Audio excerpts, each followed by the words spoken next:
आपने अज्ञान के दो ब्रांचेस बताई और उस अज्ञान का विनाश करने के लिए ज्ञान और उससे ऊपर विज्ञान, ये बात बताई आपने।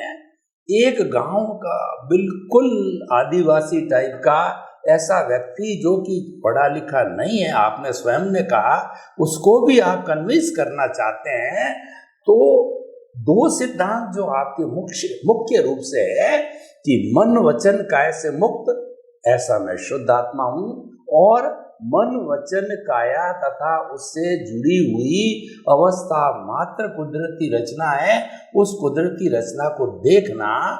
तो मैं ये जानना चाहता हूं ऐसा व्यक्ति दोनों सूत्रों को अच्छी तरह से समझ ले और उसको दृष्टि में बिठा ले, उसको ज्ञान दर्शन में बिठा ले, और कोई दूसरी प्रकार की कोई क्रिया करे या न करे, तो क्या ऐसा व्यक्ति इस बात का संतोष पा सकता है कि मेरे मुक्ति की नींव लग गई? जो मुक्ति जाना तो दूर है, तो वो क्या इस बात का संतोष कर सकता है कि इस जीवन में मैंने मुक्ति की नींव लगा दी? कृपया ये हमारे दर्शक और श्रोतागण इस बात को बहुत अच्छी तरह से जानना चाहते हैं कि हर एक मुक्ति की नींव लगाना चाहते हैं, और ये दो सिद्धांत को अगर रखें तो क्या नींव लग सकती है?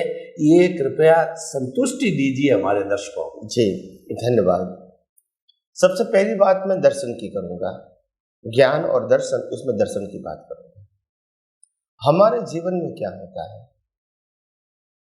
कि हम जिस प्रकार से जीवन जी रहे हैं, मन वचन काया से जन्म से मौत तक, आखिर उसका संचालक कौन है, इसका क्रिएटर कौन है, इसका ऑपरेटर कौन है, और इसका अंत लाने वाला कौन है, वो पहले समझ लोगे तो मालूम हो जाएगा कि मन वचन काया उनकी अवस्था कुदरती रचना है।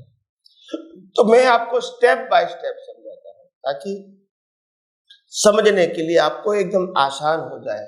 कोई गहरी भाषा नहीं, कोई मेरा ऑर्नामेंटल वर्ड नहीं रहेगा, डेकोरेटिव वर्ड नहीं रहेगा, शास्त्रोक्त शब्द नहीं रहेगा, आम जनता की भाषा का ही मैं प्रयोग कर रहा हूं।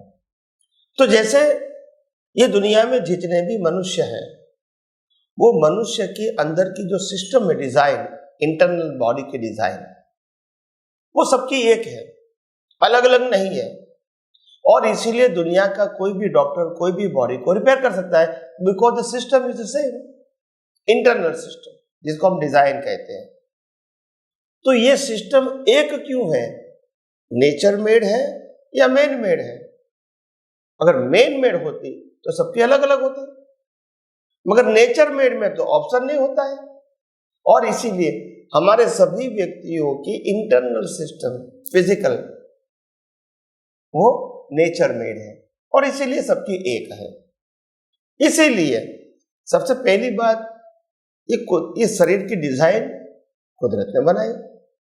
सेकंड, ये फिजिकल बॉडी जो हार्ड फॉर्म बोलते हैं, जो हम आंखों से देखते हैं,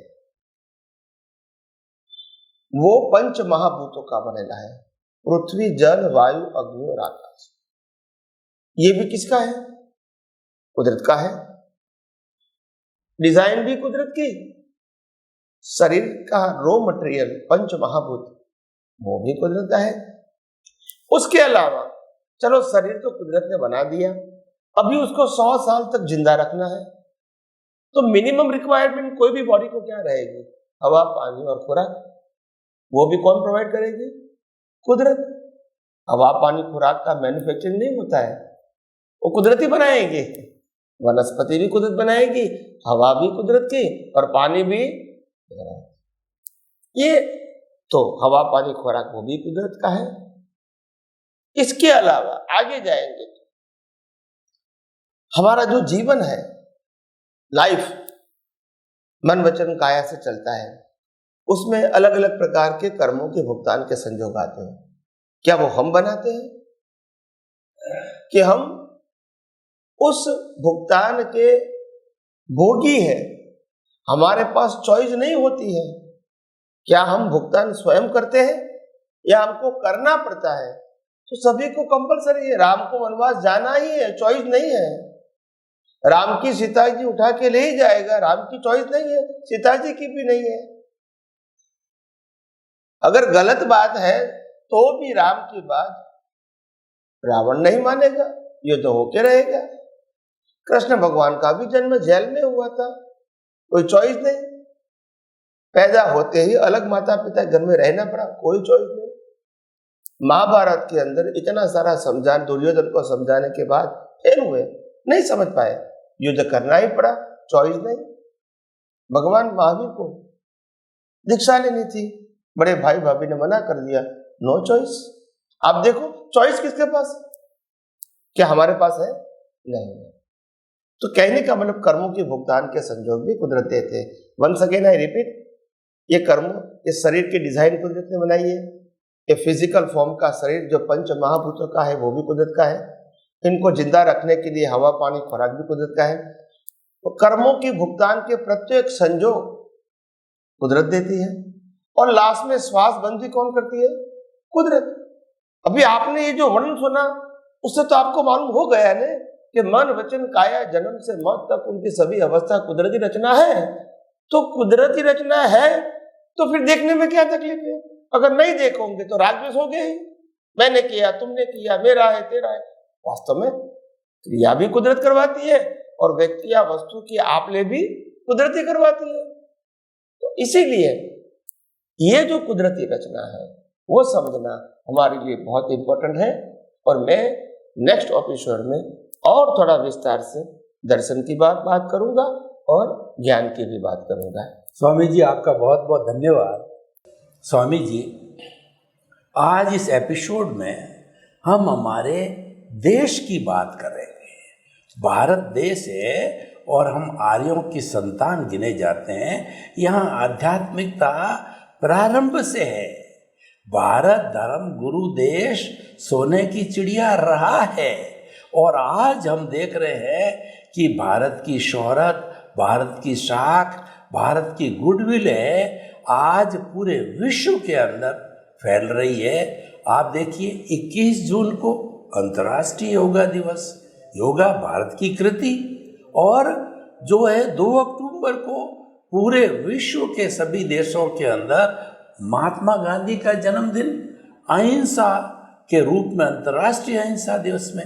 ये क्या है? ये हमारा चरण जो है वह धर्म गुरु की ओर बढ़ रहा है। तो आज इतनी शोहरत इंडिया की, इतनी साख बारे में हमारे भारत में की है दूसरे देशों में।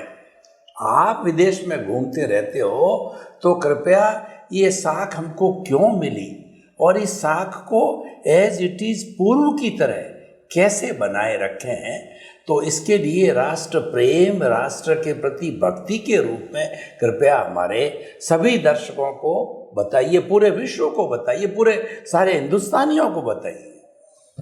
जय सच्चिदानंद। भारतवर्ष को हजारों साल से रत्नों की खान कहते हैं, सोने की चिड़िया कहते हैं। और ये रत्नों की खान का मतलब होता है कोई डायमंड नहीं। रत्नों की खान का मतलब होता है समय समय पे ऐसे महान पुरुष पैदा हो गए जो खुद ब्रह्मांड का रहस्य अनुभव करके विश्व के सामने पेश करेगा। और ये रहस्य न दुनिया की कोई किताब में होगा और न ही आपने सुना और जाना होगा, मगर वो खुद अनुभव करके आपको ब्रह्मांड का रहस्य बताएंगे और उसी रहस्य को जानकर लोग सनातन सत्य को पाएंगे। तो ये हमारे जो रत्नों की खान है, इसमें ये 24 तीर्थंकर आ जाता है, राम कृष्ण जैसे महान पुरुष आ जाते, सभी प्रकार के अनुभवी ज्ञानी आ जाते हैं। बहुत सारे अनुभवी ज्ञानी हो चुके हैं, हो गए हैं और होंगे भी। तो कहने का मतलब ये भारतवर्ष ये ऋषि मुनियों या डायमंड की खान है, रत्नों की खान है। और सोने की चिड़िया क्यों बताया? सोने की चिड़िया का मतलब है यहाँ धन धान्य लक्ष्मी या गोल्ड सिल्वर डायमंड इतना था।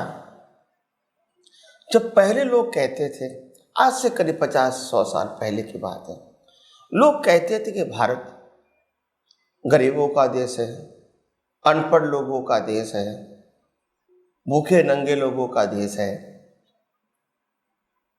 पत्थर को ही भगवान मानने वाले का देश है।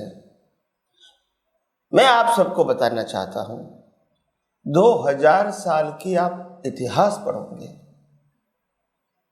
तो 2000 साल में से करीब करीब 1500 साल तक दुनिया की जीडीपी का 60 to 7% जीडीपी केवल हिंदुस्तान की थी, केवल हिंदुस्तान की थी, और कोई कंट्री की कोई वैल्यू ही नहीं थी। अगर वो हिंदुस्तान को नहीं जानते, कुछ नहीं जानते, उस जमाने में 1500 साल तक करीब। फिर उनके पतन का समय आया तो ये सोने की चिड़िया था, या गोल्ड सिल्वर डायमंड बहुत सारी संपत्तियां थी, रत्न माणिक मोती प्योर थे। आपने लूट के हमको भिखारी बना दिया कि हम भिखारी थे? हम तो धन धान्य से संपूर्ण थे, मगर लूट के आपने हमको भिखारी बनाया, फिर कहते ये तो भिखारी का देश है। दूसरा एंगल ये बताया कि यहां तो अनएजुकेटेड लोग हैं, अनपढ़ लोग हैं। भैया, पूरे विश्व को ज्ञान किसने दिया?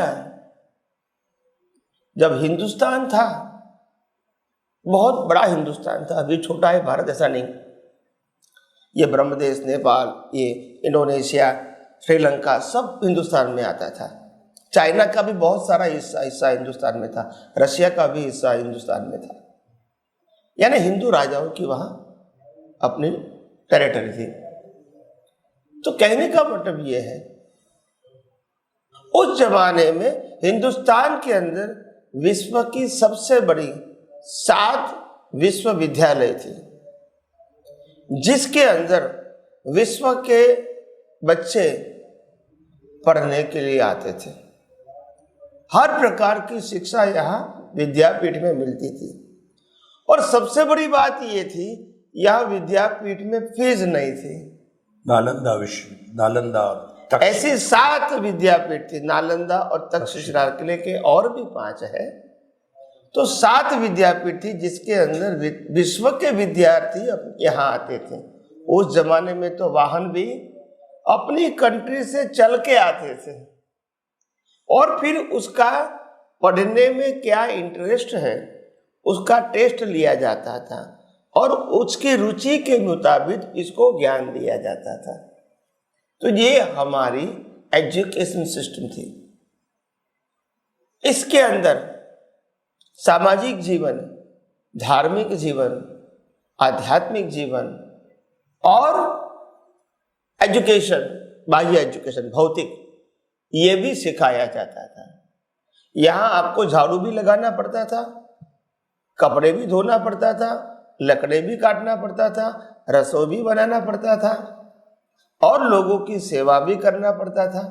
तो इसके साथ वो ज्ञान देते थे, मगर वो फीस और वहां कोई एम्प्लॉय होता नहीं था। This is our system, best system in the world. एक ही इंस्टीट्यूट में सब पढ़ाया जाता था। उसमें आयुर्वेदिक भी आ गया, योगा भी आ गया, भौतिक विज्ञान भी आ गया, और जीवन जीने का रास्ता भी आ गया। सब कुछ वो सिखाते थे, आर्ट्स, कॉमर्स, साइंस, टेक्नोलॉजी, सब सिखाते थे, और पैसा नहीं लेते थे। देखो कितना समृद्ध देश, जहां एजुकेशन सबके लिए, न केवल भारतीयों के लिए, सबके लिए फ्री था। तो क्या हम गरीब थे या अमीर थे? अमीर। क्या हम अनएजुकेटेड थे या एजुकेटेड थे? एजुकेटेड थे, तभी तो लोग आते थे। आज दुनिया में जितना भी संशोधन होता है, जिसको हम नया मानते हैं, उनका बेस हमारे शास्त्रों में से मिलता है, जो हजारों साल पहले हमारे ऋषि मुनियों ने रिसर्च करके लिखा है, अपनी भाषा में लिखा है, उसमें से ही वो मॉडर्न बनाते हैं। ये कोई नई बात नहीं है। और हमारी जीवन व्यवस्था, बड़ा फैमिली।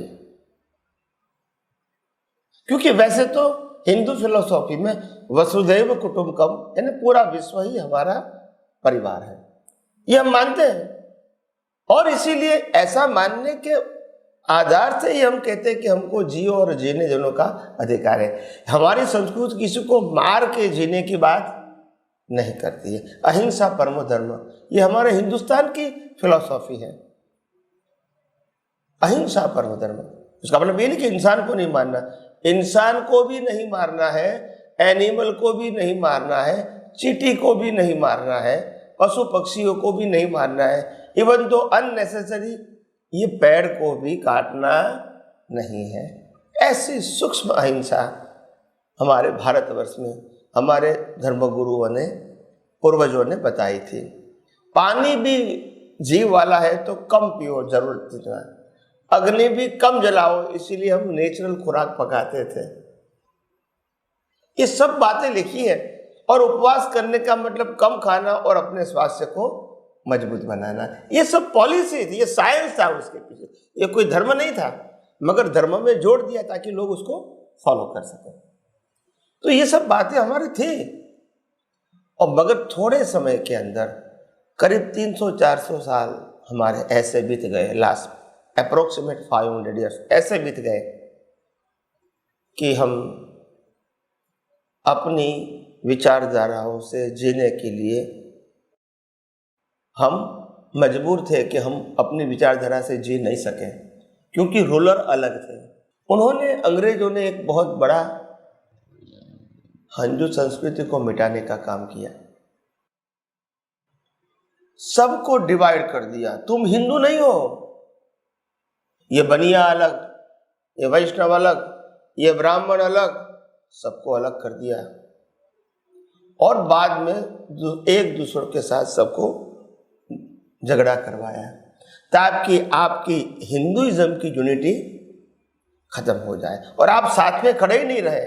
वी ऑल आर, जैसे हमारे महान पुरुषों में से एक स्वामी विवेकानंद ने अमेरिका में कहा था, गर्व से कहो मैं हिंदू हूँ, गर्व से कहो हम हिंदू हैं। तो ये एकता की बात थी। तुम छोटे मैं बड़ा वो सब्जेक्ट नहीं था, बिकॉज हमारे सबकी भले धर्म की मान्यता अलग अलग हो सकती है। हमारी फिलॉसफी तो एक फिलॉसफी के आधार से हम हिंदू हैं, फॉर्मालिटी के आधार से या फॉर्मेट के आधार से नहीं। फिलॉसफी हमारी एक है और इस फिलॉसफी के आधार से हम हिंदू हैं। और हिंदू फिलॉसफी वो सनातन है। वर्ल्ड के अंदर एक ही फिलॉसफी ऐसी है जिनका कोई स्थापक नहीं है। मुस्लिम धर्म का भी स्थापक है और क्रिश्चियन धर्म का भी स्थापक है और सारे धर्मों का भी स्थापक है। हिंदू धर्म का स्थापक नहीं हो सकता है क्योंकि हिंदू फिलॉसफी सनातन है। और जो जो लोगों ने, राम कृष्ण और तीर्थंकर भगवंतों ने और बहुत सारे ज्ञानी पुरुषों ने जो फिलॉसफी बताई, वो थी, है और रहेगी, उसी को ही अनुभव करके बताई। उन्होंने कोई नई बनाई। They are not creator of the philosophy. Philosophy तो थी, उन्होंने रियलाइज किया, आत्मसात किया और लोगों को बांटा। तो वो क्रिएटर नहीं थे, अनुभवी थे। तो हिंदू धर्म का स्थापक इसीलिए नहीं होता है क्योंकि वो सनातन है। सांप्रदायिक धर्म का स्थापक हो सकता है, हिंदू फिलोसॉफी का स्थापक नहीं हो सकता है। समय समय पे लोगों को जो जो अनुभव आया, महान पुरुषों को, वो लोगों के सामने रखा, फिर आगे गए अनुभव आया वो रखा, फिर आगे गए अनुभव वो रखा। और सबसे बड़ी बात है, अनुभूति किसकी किया? तो क्या कुदरत की किया, कुदरत के कानून की किया। और क्या अनुभूति करनी है? अनुभूति किसको बोलेंगे? अनुभूति का मतलब जो सनातन सत्य है, इसको मैंने रियलाइज किया। सनातन सत्य बनाया नहीं था, इसको अनुभव किया। जैसे केवल ज्ञानी कहते हैं कि ये ब्रह्मांड के अंदर 15 कर्म भूमि है, तो वो है, वो बताते हैं ना, कि वो क्रिएट तो नहीं करते हैं ना। ये 5 भरत क्षेत्र, 5 महाभारत, 5 अरावत बताया, मगर वो है, वो बताया है, मगर उनके पास देखने की क्षमता है, मगर उन्होंने क्रिएट तो नहीं किया ना। तो केवल ज्ञानी भी दुनिया का, ब्रह्मांड का रहस्य जो है वो ही बताता है, वो क्रिएट नहीं करता है। मगर ये फिलॉसफी को जानना, उसका नाम है आध्यात्म विज्ञान। फिलॉसफी को जानना, सांप्रदायिक धर्म को नहीं। और ये फिलॉसफी, ये हमारे हिंदू फिलॉसफी, जो हिंदू धर्म का प्राण है फिलॉसफी। धर्म भले अलग अलग है, प्राण एक ही है कि हम सब आत्मा को मानते हैं, हम सब पुनर्जन्म को मानते हैं, हम सब कर्मों को सिद्धांत को मानते हैं, और हम सब मुक्ति को भी मानते हैं। उस एंगल से हम सब एक हैं। और मैं अभी की बात करना चाहता हूँ। हमारी भारतीय संस्कृति, हमारी जो संस्कृति है, हमारी जो इमेज है, वो आज वर्ल्ड में इतनी पावरफुल हो गई है कि दुनिया के बड़े बड़े लोगों को भारत क्या कहता है उसके बाद वो सोचेंगे। यानी यहाँ की हर बातें को प्रमाणित मानते हैं, बाद में उसको फॉलो करने का प्रयास करते हैं। क्योंकि अभी जो शासक है भारतवर्ष के अंदर, वो पॉलिटिकल व्यक्ति नहीं है। वो कृष्ण जैसा है, राम जैसा है, राज्य भी कर सकता है, धर्म का पालन भी कर सकता है, और प्रजा को सुखी भी रख सकता है। और दुनिया की सब पॉलिसी कहो और इकोनॉमी कहो, जिसका उसके पास ज्ञान है, और दुनिया का जो पॉलिटिकल पार्ट कहो, उसका भी उसको ज्ञान है कब क्या करना चाहिए, क्या नहीं करना चाहिए। और उनका टेस्ट अभी ही हो गया जब पूरा वर्ल्ड, अप्रोक्सीमेट पूरा वर्ल्ड रशिया के अगेंस्ट में था, और भारत उनके नॉट डायरेक्टली बट इनडायरेक्टली उनके साथ था। क्योंकि उनको मालूम है कि मिस्टेक कहाँ हो रही है। वो ब्रॉड विजन की बात है, छोटे विजन की नहीं। एक छोटे कंट्री को हिस्सा बना के तो बड़े कंट्री की इमेज को सामूहिक तोड़ देना, ये पॉलिसी अच्छी नहीं है, जो आज तक अमेरिका ने अपनाई थी। आज तक अमेरिका ने अपनाई थी। जैसे चाइना की इकोनॉमी बहुत बड़ी है, इसको तोड़ने के लिए भारत को आधा बनाएंगे, वेपन भी देगी, पैसा भी देंगे, टेक्नोलॉजी भी देंगे।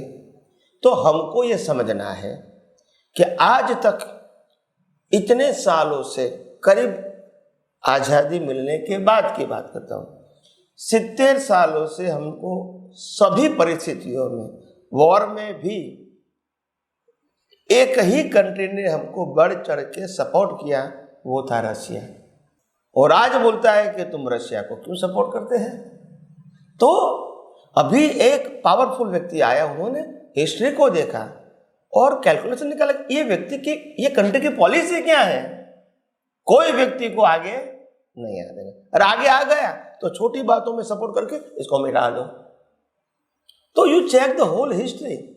और तो ये इंसान को सब मालूम होता है कि क्या है, क्योंकि उन्होंने इतिहास भी पढ़ा है, और किन कंट्री के साथ से हमको क्या बेनिफिट होता है, और हमारे से किन कंट्री को बेनिफिट होगा, ये भी जानते हैं। संतुलन, अगर कोई कंट्री को आगे लाना है तो उस कंट्री में से, हमारे में से कौन सी चीज काम में आती है, वो बाय करो, तो उनका इकोनॉमी आगे आ जाएगा।